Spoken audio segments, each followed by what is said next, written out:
ইংরেজরা বসিয়েছিল গ্রাম। কেন্দ্রীয় প্রতিরক্ষা মন্ত্রকের নোটিশে ঘুম উড়েছে কমলার ৩০০ পরিবারের।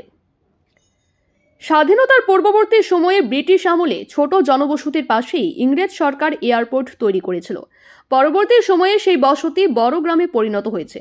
বর্তমানে সেই গ্রামের বাসিন্দাদের ভিটে মাটি হারানোর আতঙ্ক তাড়া করছে। ইতিমধ্যেই গ্রামে প্রতিরক্ষা মন্ত্রকের তরফে উচ্ছেদের নোটিশও এসেছে। এতে সমস্যায় পড়েছে ৩০০রও বেশি পরিবার। ঘটনা পশ্চিম মেদিনীপুর জেলার শালবনী ব্লকের বাকিবাঁধ পঞ্চায়েতের কমলা গ্রামের। বাসিন্দারা জানান, নোটিশ পাওয়ার ১৫ দিনের মধ্যে গ্রাম ছেড়ে চলে যাওয়ার নির্দেশ দেওয়া হয়েছে। প্রসঙ্গত ১৯৪০ সাল নাগাদ দ্বিতীয় বিশ্বযুদ্ধের সময়ে কমলা এলাকায় এয়ারপোর্ট তৈরি করেছিল ইংরেজরা। মূলত যুদ্ধের সুবিধার জন্য এয়ারপোর্টটি তৈরি করা হয়। ১৯৪২ সালে ৬ মাসের জন্য অন্যত্র যাওয়ার নোটিশ দিয়ে ইংরেজরা জানায় বোমাগুলি চলতে পারে, এর ফলে বিপদে পড়বে গ্রামবাসীরা। তাই অস্থায়ীভাবে তাদের অন্যত্র সরে যাওয়ার নির্দেশ দেওয়া হচ্ছে। যুদ্ধ মিটে গেলে গ্রামবাসীরা পরে ফের নিজেদের ভিটেতে ফিরে আসেন। ইংরেজ বিতাড়নের পর তাদের পরিত্যক্ত এয়ারপোর্টের জমিতে তৈরি হয়েছে টাকা ছাপানোর টাকশাল। তার একপাশেই তৈরি হয়েছে কোবরা বাহিনীর প্রশিক্ষণ ক্যাম্প। আরও কিছুটা দূরে বিভিন্ন ফ্যাক্টরি তৈরি হয়েছে। ধীরে ধীরে সবে কমলা গ্রামের বাসিন্দাদের আর্থিক সুদিন ফিরতে শুরু করেছিল। ঠিক সেই সময়ই ২০২২ সালে এই গ্রামের বাসিন্দাদের উচ্ছেদের কথা জানায় প্রতিরক্ষা মন্ত্রক। সেই সময় গ্রামবাসীরা প্রয়োজনীয় তথ্য নিয়ে প্রতিরক্ষা মন্ত্রকের অফিসেও গিয়েছিলেন, কিন্তু কোনো লাভ হয়নি। গ্রামের বাসিন্দা দীপঙ্কর দত্ত বলেন, ৫ পুরুষ ধরে এই এলাকায় মানুষ বসবাস করছে। এখন বলছে উচ্ছেদ করে দেবে। পরিবারগুলি কোথায় যাবে? ভিটে মাটি হারালে কোথায় যাব? আমাদের কথা ভাবতে হবে। জমি অধিগ্রহণ হলে আরো ২-৩টি গ্রামের মানুষ সমস্যায় পড়বে। কেন্দ্রীয় প্রতিরক্ষা মন্ত্রকের কাছেও তিনি মানবিক দৃষ্টিভঙ্গিতে বিষয়টি দেখার আবেদন জানিয়েছেন। পাশাপাশি তিনি বলেছেন, উঠে যাবার থেকে মৃত্যু অনেক শ্রেয় আমাদের কাছে। গ্রামের এক গৃহবধূ রূপা দোলই বলেন, হঠাৎ একদিন পোস্ট অফিসের পিয়ন চেয়ে আমাদের হাতে একটি করে চিঠি ধরায়। ইংরেজিতে লেখা থাকার কারণে আমরা পড়তে পারিনি। গ্রামের শিক্ষিত ছেলেদেরকে ডেকে চিঠিটি পড়ালে তাতে লেখা থাকে ১৫ দিনের মধ্যে বাড়িঘর খালি করে দিতে হবে। এতদিন ধরে এখানে বাস করার পর যদি হঠাৎ করে কেউ এসে বলে উঠে চলে যেতে হবে, সেটা কিভাবে সম্ভব? ছেলে মেয়েদের ভবিষ্যতেই বা কি হবে, আশঙ্কা করেন গ্রামের গৃহবধূ। আমরা পঞ্চায়েতের ট্যাক্স দিই, আমাদের আধার কার্ড ও ভোটার কার্ড রয়েছে। আমরা তো কোনো রিফিউজি নই যে কথার থেকেও বেশি হঠাৎ করে সরকারের জায়গায় বসে গেছে। এইভাবে উঠে যাওয়া আমাদের কাছে মৃত্যুর সমান। পাশাপাশি রাস্তার পাশে যারা দোকান করে দুবেলা দুমুঠো অন্যের জোগাড় করছে, তাদের মাথায় হাত পড়েছে। তারা বলেন, দীর্ঘদিন ধরে আমরা ট্যাক্স দিয়ে বসবাস করছি। হঠাৎ করে এই ভাব প্রতিরক্ষা মন্ত্রক নোটিশ দিয়ে বাড়ি ছাড়াতে বলায় আমরা আতঙ্কিত হয়ে পড়েছি।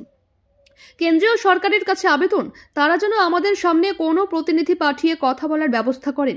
গ্রামে এ নিয়ে আলোচনাও হয়েছে।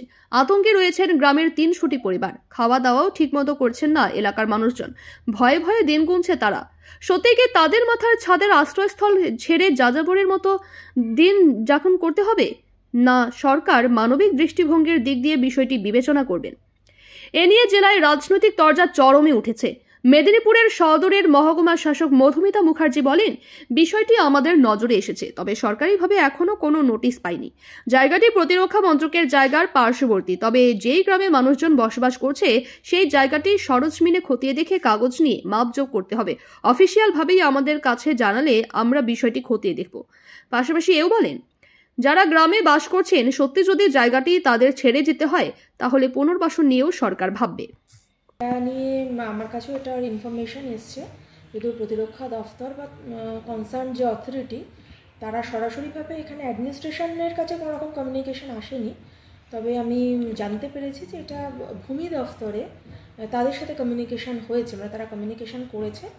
এবং যে জায়গাটার কথা বলছেন, অর্থাৎ শালবনীর বাকিবাঁধ গ্রাম পঞ্চায়েতের আন্ডারে কমলা বলে যে মৌজাটা রয়েছে, সেই মৌজার একটা সার্টেন পোর্শন ডেফিনেটলি সেটা প্রতিরক্ষা দফতরের নামে নথিভুক্ত রয়েছে বলে আমি জানতে পেরেছি, এবং সেটা নিয়ে তারা নোটিশ করছে।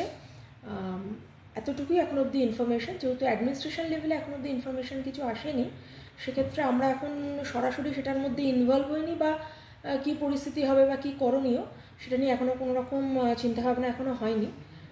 তো সেটা যদি হয়, ওনারা যদি অ্যাপ্রোচ করেন, তাহলে যেটা আলোচনা সাপেক্ষে যেটা করা যাবে সেটা আমরা করব। ম্যাডাম, পরিবারগুলো নিয়ে কি কিছু ভাববেন এই মুহূর্তে? ডেফিনেটলি ওখানে যদি দেখা যায় যে ওনাদের যে জায়গা মানে যেটা ডিফেন্সকে ইতিমধ্যেই দেওয়া আছে সেই জায়গাতে যদি কোনো পরিবার ইতিমধ্যে বসে থাকে তাহলে তাকে কিভাবে করা যায় বা আদৌ যে জায়গাটায় বসে আছে সেটা আদৌ ডিফেন্সের এই মুহূর্তে রয়েছে কিনা এটা তো এইভাবে ভার্বালি বলা যাবে না। এটা যতক্ষণ পর্যন্ত না পরিমাপ হবে, গ্রাউন্ড লেভেলে মেজারমেন্ট হবে, ওটা কিন্তু আমরা কোনোভাবেই বলতে পারবো না। এমন হতেও পারে যেখানে তারা বসে আছে সেটা হয়তো তার বাইরেই রয়েছে অথবা তার মধ্যেও থাকতে পারে, এবং যেটাই হবে সেইভাবে ডিসিশন হবে। তবে এটুকু অন্তত অ্যাসিওরেন্স থাকবে যে যদি সেরকম কিছু হয়ও তাহলে মানুষগুলোর অল্টারনেট কী ব্যবস্থাপনা হবে সেটা নিয়ে নিশ্চয়ই প্রশাসন চিন্তাভাবনা করবে।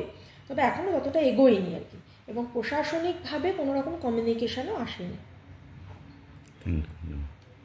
ভয়, এবার বলি ভয় তো লাগবেই। আমরা দীর্ঘদিন, আমরা কেন, আমাদের ধরুন আমাদের কিছুদিন বিয়ে হয়েছে, কিন্তু আমাদের দাদা শ্বশুর থেকে তার দাদা শ্বশুর থেকে এখানেই রয়েছে বসতি, ঠিক আছে।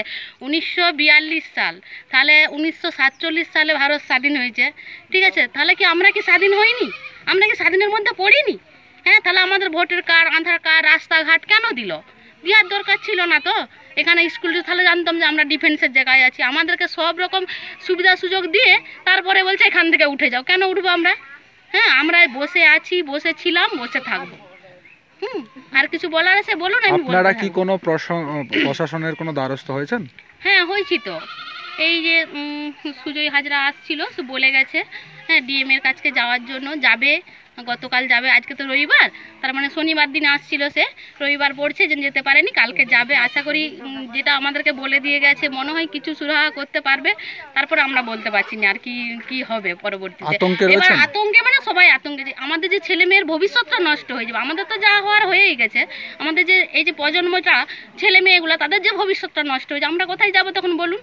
তাহলে তাই যদি ডিফেন্সেরই জায়গা হয়েছিল তাহলে এই যে 47 সাল থেকে এতদিন সেটা তার জায়গাটা ঘিরে রাখতে পারতো, এরিয়াটা অত ঘিরে রাখেনি। তাহলে আমরা জানি যে আমাদের নিজস্ব জায়গা, আমরা বসে আছি। এতদিন বাদে সে যদি এসে বলে উঠে যাওয়া কি সম্ভব? উঠে যাওয়া সম্ভব না। তাহলে আমরা ছেলে মেয়ে সবাই, স্বামী সবাইকে নিয়ে কোথায় যাব? কেন্দ্রীয় ডিফেন্স সংস্থার কাছে কোনো আবেদন করবেন? পাঠানো তো হয়েছে, চারদিকে তো পাঠানো হয়েছে। এবার কে কি করছে কি করে বলবো বলুন দেখিনি। আপনার নাম? আমার নাম রূপা দোলই।